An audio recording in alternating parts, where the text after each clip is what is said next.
Chapter 12. The Strange Story of Jonathan Small. A very patient man was that inspector in the cab, for it was a weary time before I rejoined him. His face clouded over when I showed him the empty box. "There goes the reward," said he gloomily. "Where there is no money, there is no pay. This night's work would have been worth a tenner each to Sam Brown and me, if the treasure had been there." "Mr. Thaddeus Sholto is a rich man," I said. "He'll see that you're rewarded, treasure or no." The inspector shook his head despondently, however. "It's a bad job," he repeated. "And so Mr. Athelney Jones will think." His forecast proved to be correct, for the detective looked blank enough when I got to Baker Street and showed him the empty box.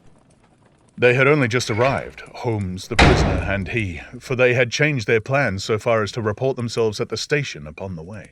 My companion lounged in his armchair with his usual listless expression, while Small sat stolidly opposite to him with his wooden leg cocked over his sound one. As I exhibited the empty box, he leaned back in his chair and laughed aloud. "This is your doing, Small," said Athelney Jones angrily. "Yes, I've put it away where you shall never lay hand upon it," he cried exultantly. "It is my treasure, and if I can't have the loot, I'll take damn good care that no one else does. I tell you that no living man has any right to it, unless it is the 3 men who are in the Andaman convict barracks and myself. I know now that I cannot have any use of it, and I know that they cannot. I have acted all through for them as much as for myself. It's been the sign of the 4 with us always. Well, I know that they would have had me do what I have done, and throw the treasure into the Thames rather than let it go to kith or kin of Sholto or of Morstan. It was not to make them rich that we did for Achmet. You'll find the treasure where the key is, and where little Tonga is. When I saw that your launch must catch us, I put the loot away in a safe place. There are no rupees for you this journey." "You are deceiving us, Small," said Athelney Jones sternly. "If you had wished to throw the treasure into the Thames, it would have been easier for you to have thrown box and all." "Easier for me to throw, and easier for you to recover," he answered with a shrewd, sidelong look. "The man that was clever enough to hunt me down is clever enough to pick an iron box from the bottom of the river.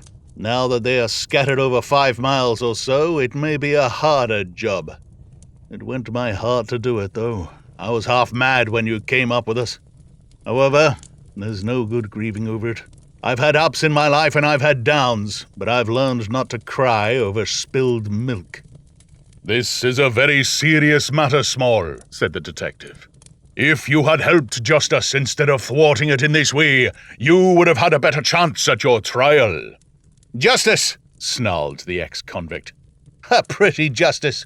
Whose loot is this if it is not ours? Where is the justice that I should give it up to those who had never earned it? Look how I have earned it! 20 long years in that fever-ridden swamp, all day at work under the mangrove tree, all night chained up in the filthy convict huts, bitten by mosquitoes, racked with ague, bullied by every cursed black-faced policeman who loved to take it out of a white man. That is how I earned the Agra treasure, and you talk to me of justice because I cannot bear to feel that I have paid this price, only that another may enjoy it. I would rather swing a score of times or have one of Tonga's darts in my hide than live in a convict cell and feel that another man is at his ease in a palace with the money that should be mine."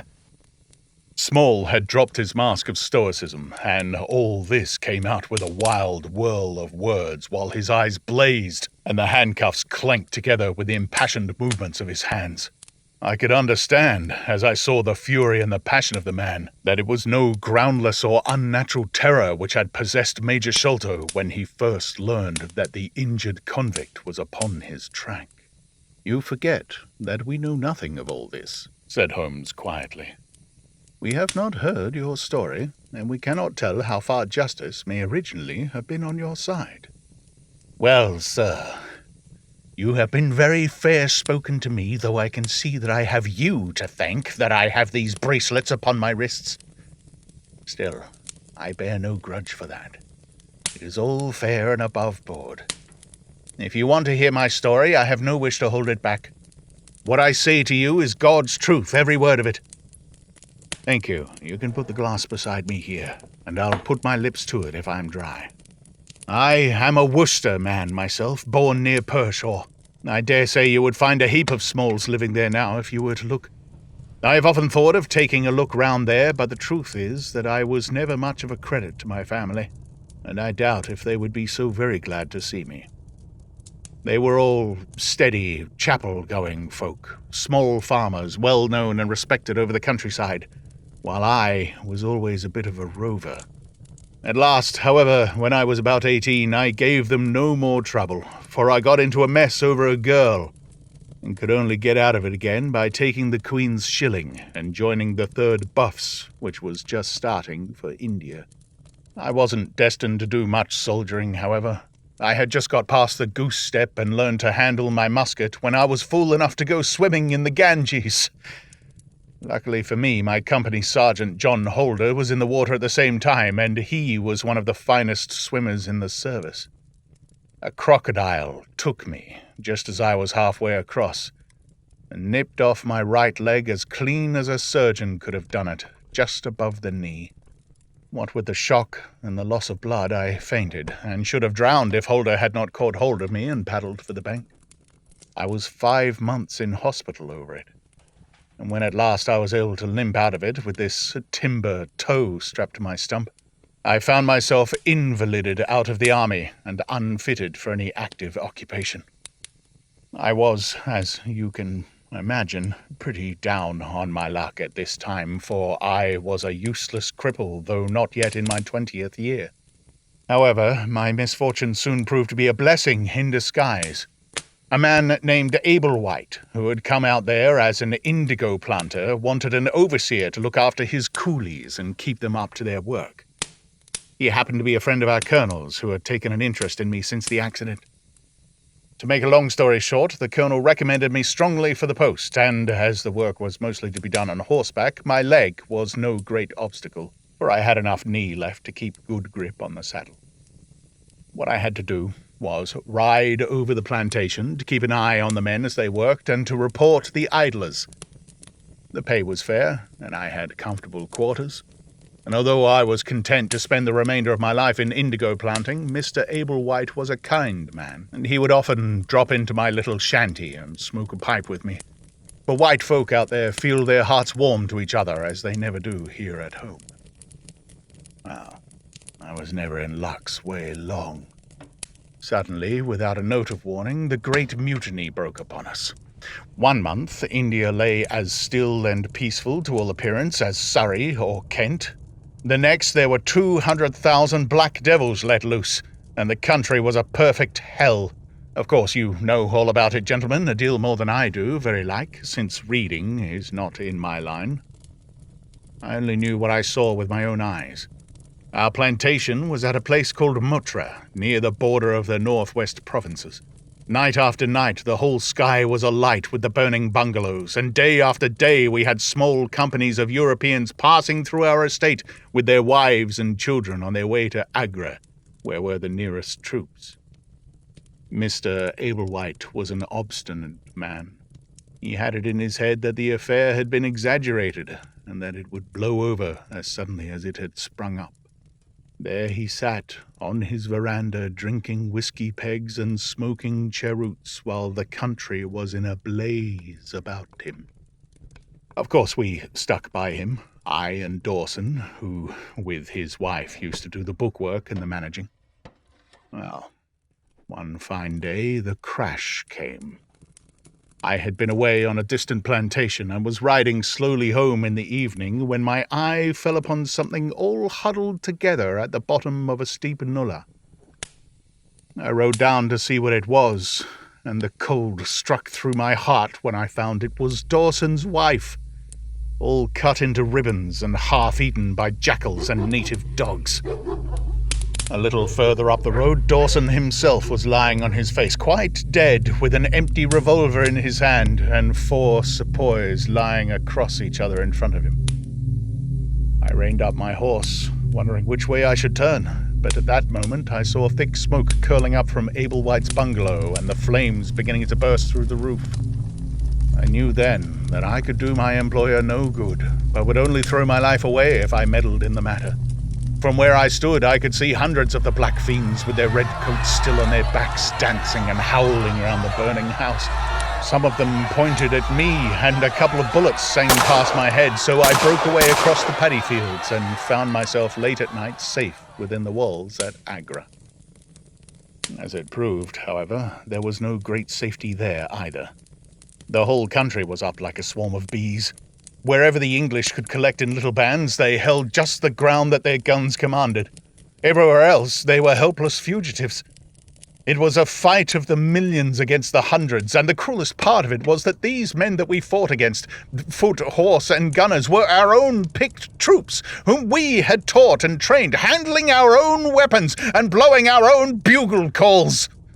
At Agra, they were the 3rd Bengal Fusiliers, some Sikhs, 2 troops of horse, and a battery of artillery. A volunteer corps of clerks and merchants had been formed, and this I joined, wooden leg and all. We went out to meet the rebels at Shangangi early in July, and we beat them back for a time, but our powder gave out, and we had to fall back upon the city. Nothing but the worst news came to us from every side, which is not to be wondered at, for if you look at the map, you'll see that we were right in the heart of it. Lucknow is rather better than 100 miles to the east, and Cawnpore about as far to the south. From every point on the compass, there was nothing but torture and murder and outrage. The city of Agra is a great place, swarming with fanatics and fierce devil worshippers of all sorts. Our handful of men were lost among the narrow, winding streets. Our leader moved across the river, therefore, and took up his position in the old fort at Agra. I don't know if any of you gentlemen have ever read or heard anything of that old fort.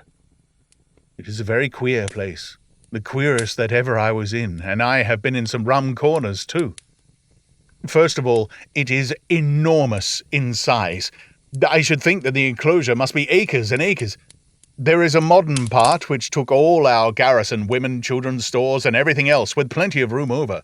But the modern part is nothing like the size of the old quarter, where nobody goes, and which is given over to the scorpions and the centipedes.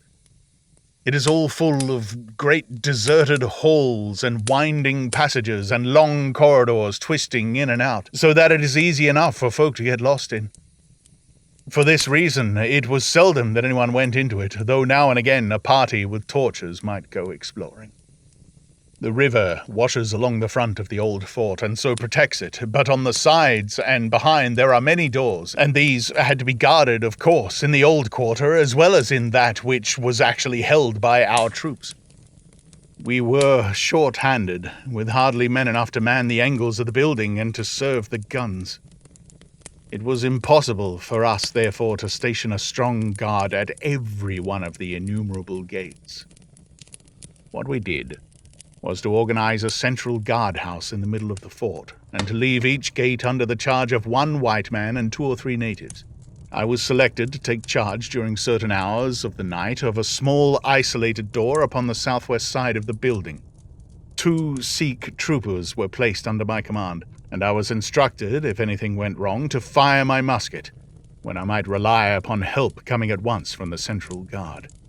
As the guard was a good 200 paces away, however, and as the space between was cut up into a labyrinth of passages and corridors, I had great doubts as to whether they could arrive in time to be of any use in case of an actual attack. Well, I was pretty proud of having this small command given me, since I was a raw recruit, and a game-legged one at that. For 2 nights I kept the watch with my Punjabis. They were tall, fierce-looking chaps, Mahomet Singh and Abdullah Khan by name, both old fighting men who had borne arms against us at Chillenwalla. They could talk English pretty well, but I could get little out of them.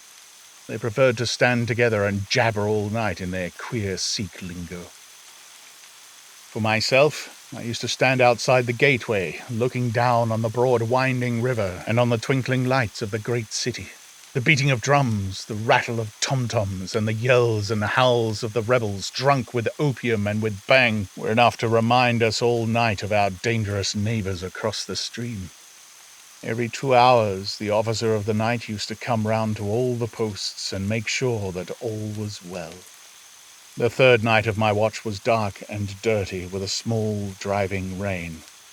It was dreary work, standing in the gateway hour after hour in such weather.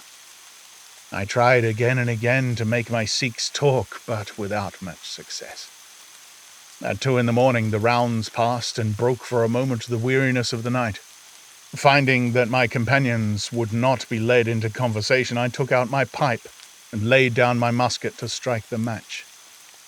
In an instant, the 2 Sikhs were upon me. One of them snatched my firelock up and levelled it at my head, while the other held a great knife to my throat and swore between his teeth that he would plunge it into me if I moved a step. My first thought was that these fellows were in league with the rebels, and that this was the beginning of an assault. If our door were in the hands of the sepoys, the place must fall, and the women and children be treated as they were in Cawnpore. Maybe you gentlemen think that I am just making a case for myself, but I give you my word that when I thought of that, though I felt the point of the knife at my throat, I opened my mouth with the intention of giving a scream, if it was my last one, which might alarm the main guard. The man who held me seemed to know my thoughts. Even as I braced myself to do it, he whispered, "Don't make a noise. The fort is safe enough. There are no rebel dogs on this side of the river." There was the ring of truth in what he said, and I knew that if I raised my voice, I was a dead man. I could read it in the fellow's brown eyes. I waited, therefore, in silence to see what it was that they wanted from me. "Listen to me, Sahib," said the taller and fiercer of the pair, the one whom they called Abdullah Khan. "You must either be with us now, or you must be silenced forever. The thing is too great a one for us to hesitate. Either you are heart and soul with us on your oath on the cross of the Christians, or your body this night shall be thrown into the ditch, and we shall pass over to our brothers in the rebel army. There is no middle way. Which is it to be? Death or life? We can only give you 3 minutes to decide, for the time is passing, and all must be done before the rounds come again." "How can I decide?" said I. "You have not told me what you want of me, but I tell you now that if it is anything against the safety of the fort, I will have no truck with it, so you can drive home your knife and welcome." "It is nothing against the fort," said he. "We only ask that you do that which your countrymen come to this land for. We ask you to be rich. If you will be one with us this night, we will swear to you upon the naked knife, and by the threefold oath which no Sikh has ever known to break, that you shall have your fair share of the loot. A quarter of the treasure shall be yours. We can say no fairer." "But what is the treasure, then?" I asked. "I am as ready to be rich as you can be, if you can but show me how it can be done." "You will swear, then," said he, "by the bones of your father, by the honor of your mother, by the cross of your faith, to raise no hand and speak no word against us, either now or afterwards." "I will swear it," I answered, "provided that the fort is not endangered." "Then my comrade and I will swear that you shall have a quarter of the treasure, which shall be equally divided among the 4 of us." "There are but 3, said I. "No, Dost Akbar must have his share. We can tell the tale to you while we await them. Do you stand at the gate, Mahmud Singh, and give notice of their coming. The thing stands thus, Sahib, and I tell it to you because I know that an oath is binding upon a Ferengi, and that we may trust you. Had you been a lying Hindu, though you had sworn by all the gods in their false temples, your blood would have been upon the knife and your body in the water. But the Sikh knows the Englishman, and the Englishman knows the Sikh. Hearken, then, to what I have to say.